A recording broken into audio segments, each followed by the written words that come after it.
Oke, saya lanjutin.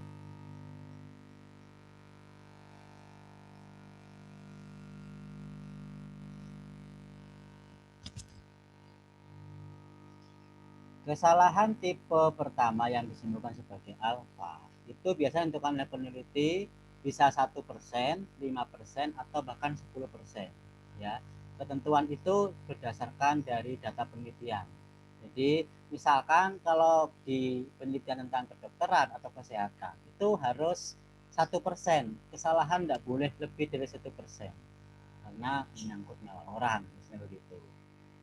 Bisa 5%, biasanya dipakai untuk dan istilah umum, sosial, pendidikan, ekonomi. 5%, 10% itu cukup besar, biasanya hanya di tingkat pendidikan, budaya, boleh 10%. Jadi tergantung dari kebutuhan. Itu tipe pertama.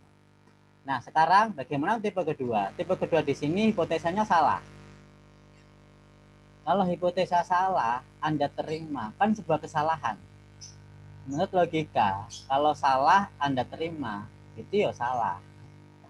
Jadi itu kesalahannya tipikal kedua yang disimpulkan beta. Tipikal kedua ini tidak banyak dipakai oleh penelitian. Lawang hipotesnya salah kok diteruskan, kan begitu ya logikanya. Jadi nggak banyak dipakai di penelitian karena hipotesnya salah kok Anda terima hipotesanya.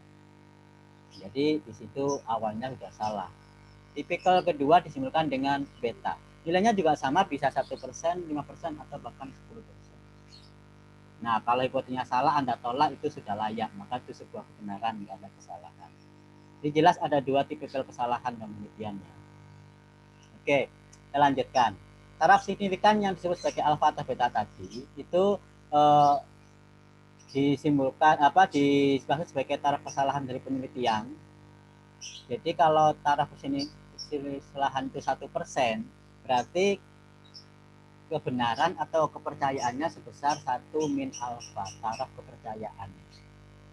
Kalau menggunakan beta ya 1 min beta. Jadi misalkan Anda menggunakan penelitian 5%, maka dipercaya penelitian itu 95%, karena kesalahannya 5%. Begitu seterusnya.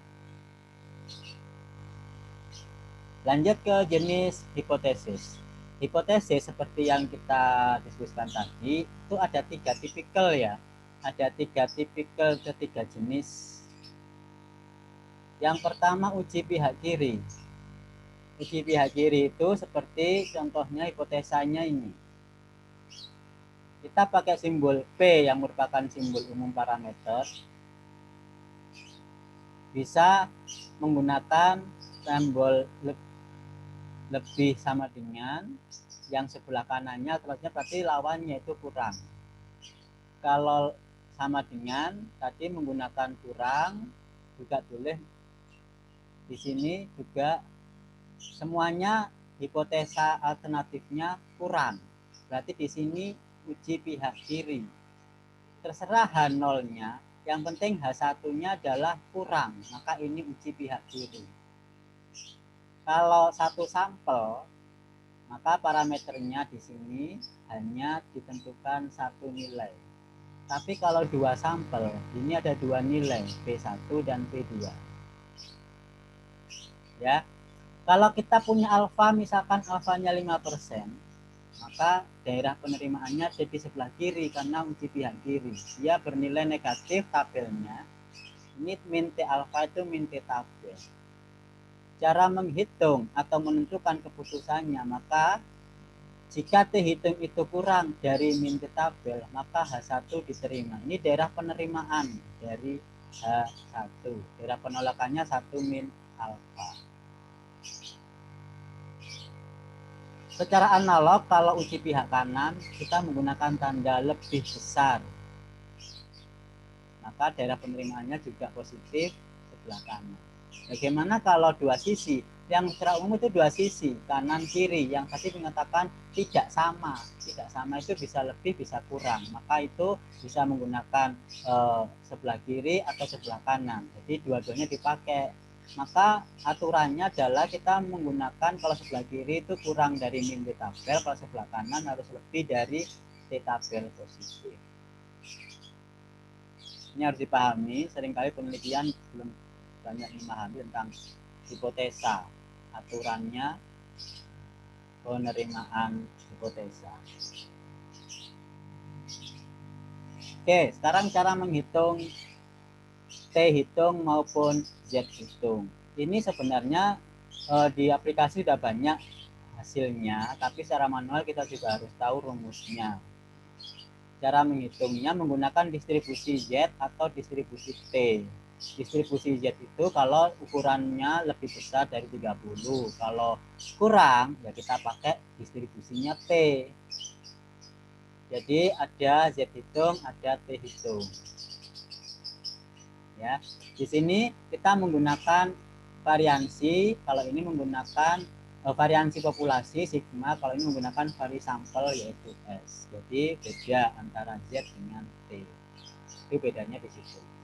Kita nggak perlu menghitung secara manual, aplikasi banyak, langsung ketemu nilainya.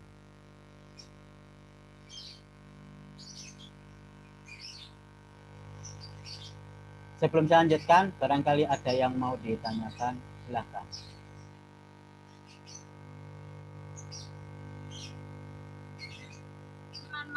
Pak, saya ingin bertanya. Silakan Mbak Kirania. Untuk nilai alfanya itu apakah kita yang menentukan sendiri atau ada syarat-syarat untuk menentukan nilai alfanya, Pak? Oke. Seperti yang dijelaskan tadi, alfa itu memang ditentukan oleh si peneliti tergantung dari kebutuhan. Karena alfa itu bisa 1%, 5%, atau bahkan 10%.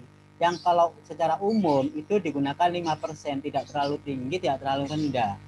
Tetapi untuk kasus penelitian kesehatan, kimia, farmasi, apoteker, kedokteran, nah itu kan menyangkut nyawa manusia, menyangkut penyakit, kesehatan manusia, dan lain sebagainya. Itu memang dibutuhkan ketat. Jadi alfanya nggak boleh lebih dari 1%. Biasanya begitu, apalagi menyangkut penelitian kesehatan, penyakit itu ya. Itu nggak boleh menggunakan alfa 5% atau bahkan 10%. Jadi tergantung kebutuhan. Memang kalau 1% kan berarti alfanya kecil ya. Berarti kita harus benar-benar penelitian itu bisa diterima 99% dipercaya. Kebanyakan kalau penelitian itu ditolak di 5%, kemudian alfanya dicoba 10%, itu biasanya diterima karena lebih longgar. Kalau ditolak di 1%, di 5% diterima karena lebih longgar, di 5% daripada 1%. Tapi kalau ditolak di ditolak di 5%, otomatis 1% yang ditolak otomatis. Jadi begitu ditentukan oleh si peneliti. Sehingga kadang kita waktu ujian itu alfanya dipertanyakan, kenapa sampean mengambil sekian persen? Itu harus ada rasionalitasnya. Karena data yang sampean pakai apa, tujuan penelitian itu apa, itu yang menentukan berapa alfa yang Anda ambil. Itu ya. Bisa dipahami ya Mbak? Bisa Pak. Oke, ada lagi yang lain silahkan. Itu Pak, tadi terkait hipotesa. Nah, Mana Mbak Fani? Agak keras. Kan ada hipotesa salah sama benar. Nah, yang menentukan salah sama benar di awal itu kita peneliti sendiri atau kan tadi ada hipotesa benar sama salah ya Pak? Iya. Nah, terus yang menentukan hipotesa benar atau salah itu menurut si peneliti sendiri atau sebagian besar? Oh gitu. Oke, terima kasih Mbak Hani. Hipotesa itu yang menyusun adalah peneliti. Jadi misalkan begini, Anda kan mau meneliti, tadi saya contohkan IPK mahasiswa. H0 itu hipotesa awal, sebelum Anda neliti itu H0. Misalkan IPK mahasiswa di jurusan itu kan di laporan, misalkan di laporan tahunan IPK mahasiswa dinyatakan di situ 3 rata-rata. Kalau itu data jurusan benar, maka itu namanya hipotesanya benar. Kan hipotesa awal, data mahasiswa di jurusan memang benar, IPK rata-ratanya 3, berarti hipotesanya benar. Nah, dengan hipotesanya benar ini kita menerima apa menolak itu tergantung dari penelitian. Kalau hipotesa benar kita tolak itu artinya kita ada hipotesa yang lain, tidak percaya IPK-nya 3. Saya ingin membuktikan bahwa IPK-nya mahasiswa tahun ini lebih dari 3, kan berbeda. Nah, tingkat penolakan hipotesa benar itu adalah alfa tadi. Tingkat kesalahan menolak kebenaran dari hipotesa awal. Tetapi kalau hipotesa awalnya salah, misalkan gini, jurusan mengambil data IPK rata-rata mahasiswa ngawur, tidak berdasarkan data, jadi sekedar ngisi. Misalkan IPK mahasiswa rata-rata 3,5, wow. Itu kan salah. Menurut mahasiswa jelas salah, nggak mungkin 3,5. Ternyata benar, datanya memang bukan 3,5. Nah itu kan hipotesa yang salah. Kalau hipotesa yang salah kita terima, ya salah kan. Kalau hipotesa salah kita menolak, ya otomatis benar.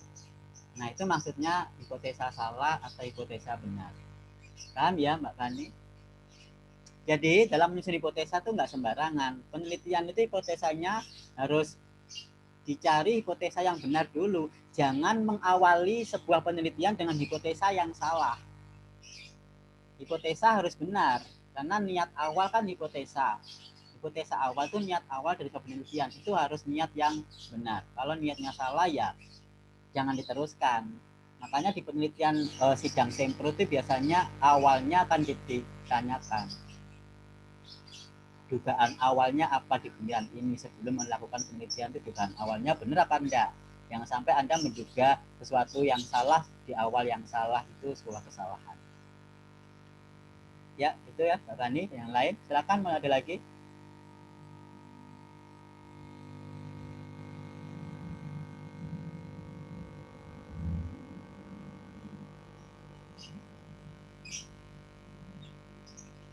Tidak ada pertanyaan lagi.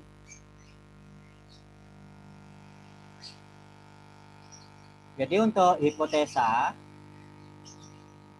itu ada 3 jenis. Bagaimana Anda menggunakannya ya tergantung peneliti.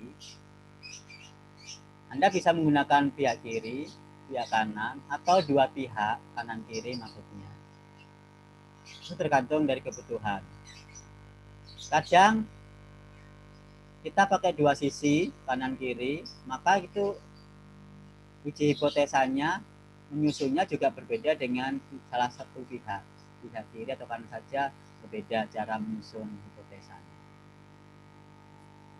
Cara menerima juga akan berbeda. Ya. Di dalam aplikasi kita biasanya mengetahui nilai T hitung atau Z hitung. Tetapi kita nggak tahu T tabel atau Z tabel karena adanya di buku statistik kalau T tabel. Tapi tidak semuanya bisa memahami cara membaca T tabel ya kan, sehingga merupakan suatu kesulitan tersendiri membandingkan antara T hitung yang diperoleh di aplikasi dengan T tabel yang ada di buku. Terkadang kita nggak bisa membacanya. Maka ada alternatif lain untuk menentukan mana yang diterima atau tidak, itu dengan menggunakan alfa. Ya. Nah, alfa kita tentukan alfanya 1% atau 5%. Biasanya kalau di aplikasi itu ada pilihan. Kalau defaultnya itu 5%. Kalau kita nggak menentukan, aplikasi biasanya 5%. Kalau menggunakan alfa itu perbandingannya bukan T hitung, tapi menggunakan P value. Ya, menggunakan P value. Nah, apakah P value itu? P value singkatan dari probability value atau nilai peluang. Nilai peluang di sini kebanyakan sudah dihasilkan aplikasi muncul, atau bahasa aplikasi biasanya SIG yang singkatan dari signifikansi, itu P value. Signifikansi ini kalau nilainya kurang dari alfa maka dia diterima H1-nya. Nah, dimanakah letak signifikan? Ini kan adanya T alfa. Berarti kalau kita mau T tabel lebih dari T alfa T tabel, berarti T tabel T hitung harus ada di sini. Ini T hitung. Maka ini daerah menerima H1. Menerima H1 otomatis menolak H0 ya. P-value dibandingkan dengan alfa. Alfanya ini yang saya arsir ini luasnya alfa. Ingat konsep kalkulus, luas daerah di bawah kurva. Itu konsep apa?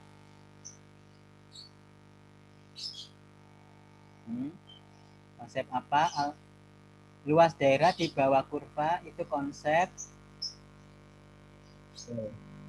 Hah? Pak Mas? Konsep?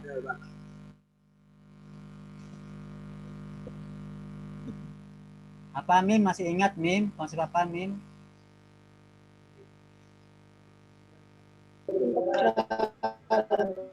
Hah? Integral. Konsep apa? Integral. Apa Mas Hamim? Masih ingat? Nggak tahu. Mas Egi, konsep apa Mas Egi? Luas daerah di bawah kurva. Oh, nggak tahu. Mas Dulfikri, konsep apa? Integral, Pak. Hah? Integral. Konsep integral. Oke, Anda benar. Integral itu konsep luas di bawah kurva. Nah, ini luasnya ini kan dibatasi antara ini sampai mana? Ini sampai nggak ada batas, mana saja ini. Berarti mulai dari berapa integralnya ini Mas Egi? Dari T alfa itu, Pak. Dari T alfa atau T tabel sampai Tak terbatas. sampai tak hingga. Ya, batasnya kan tidak ada. Sampai tak hingga. Nah, ini kurva apa, Mas? Ini fungsi kurva apa? Kurva? Nah, apa ini?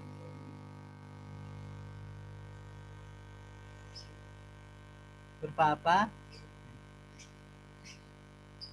Ada yang tahu kurva fungsi apa itu? Kurva di Fungsi T. apa Mbak Fani? Jadi Mbak Fani? Itu kurva fungsi distribusi T ya. Jadi di sini kurva distribusi T. Distribusi T udah dibahas atau belum kemarin? Fungsi normal sudah ya.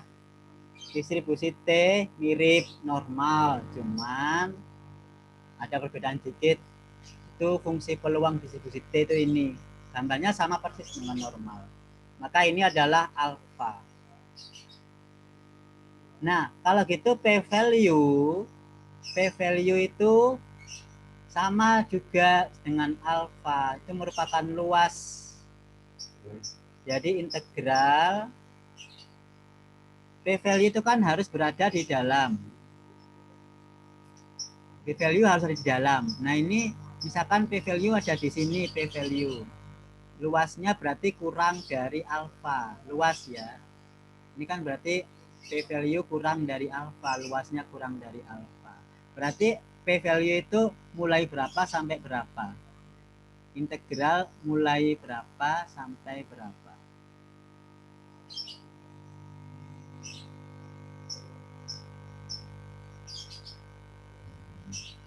Kalau ini T alfa. Kalau garis ini T apa? T alfa tadi dibandingkan dengan T apa? Ya Allah, ini loh apa? Pak. Value. Eh? Value. T hitung. Belum dihapus kok. T hitung. Jadi di sini mulai dari T hitung. Kalau tadi kan T alfa, jadi ini mulai dari T hitung sampai tak hingga. Sama fungsinya juga fungsi peluang dari distribusi T. Fungsi peluang distribusi T kayak apa ya? Silakan dibuka lagi catatannya diskusi waktu pembahasan distribusi peluang kontinu ya. Namun kita secara matematis bisa sih menghitung integral, cuman agak lama gitu aja kan, sehingga di aplikasi langsung ditampilkan berapakah nilai p-value-nya. Secara matematis kita sudah tahu bagaimana cara menghitung p-value, tapi dalam aplikasi langsung keluar nilainya. Itu dibandingkan dengan alfa. Jadi keputusannya kalau p-value kurang dari alfa, maka itu diterima H1. Kalau pakai p-value. Tapi kalau pakai t-hitung dibandingkan dengan t-tabel harus lebih besar daripada t-tabel. Ini ya kalau pihak kanan. Satu aja penjelasan ini untuk pihak kiri dan dua sisi atau dua pihak. Silakan dipelajari. Caranya sama, hitung-hitungan rumusnya. Sampai di sini ada yang mau ditanyakan, silahkan.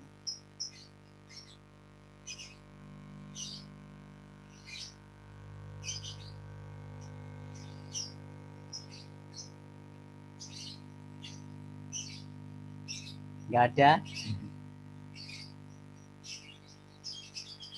Kalau nggak ada yang ditanyakan, beneran udah paham. Minggu depan UAS loh ya. Anda pahami semua konsep itu karena ini tadi merupakan bahan UAS juga.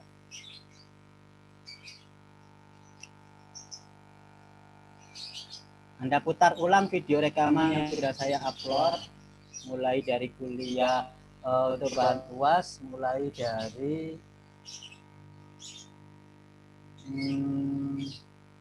fungsi peluang kontinu ya, tapi itu